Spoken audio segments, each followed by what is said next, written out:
Once upon a time, in the kingdom of Persia, there lived a king by the name of Ahasuerus.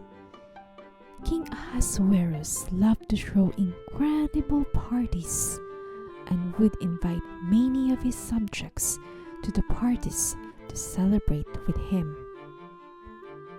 One day, the king decided to throw his biggest party yet. It lasted for many days, and people came from all over the kingdom to join in the festivities. The king called for his queen, Vashti, to come and join him at his party, but she refused him, which embarrassed the king in front of all his subjects. This made King Ahasuerus very angry, and he decided that he would find a new queen. In Ahasuerus' kingdom, there lived a wise and caring man named Mordecai, who was looking after his cousin Esther because she did not have any parents. Esther was a beautiful and caring girl with a smile that would light up a room. She managed to catch the king's attention because of her beauty and gentle nature, and eventually she became the new queen. Now, there was a wicked man in the palace called Haman, who worked for the king. And Haman detested Esther's cousin Mordecai because he had refused to bow down to him. Mordecai would only bow down before Hashem.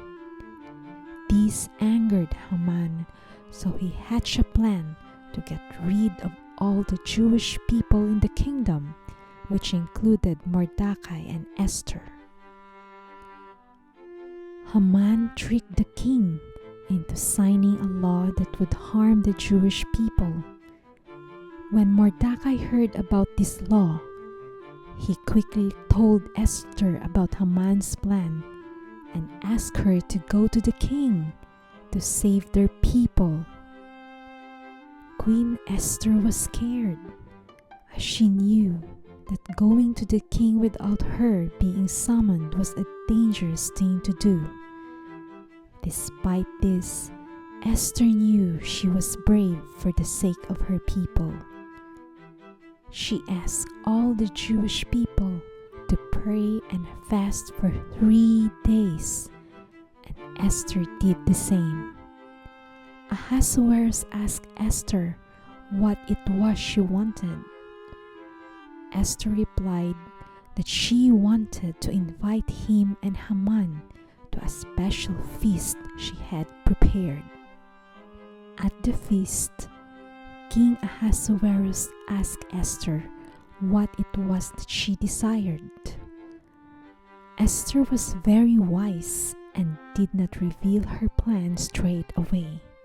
Instead, she invited the king and Haman to another feast the following day. That night, Haman built a gallows to hang Mordecai.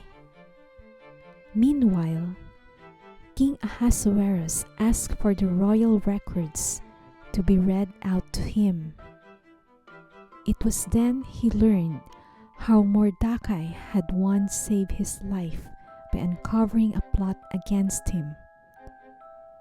King Ahasuerus was amazed that Mordecai had not been rewarded for his bravery.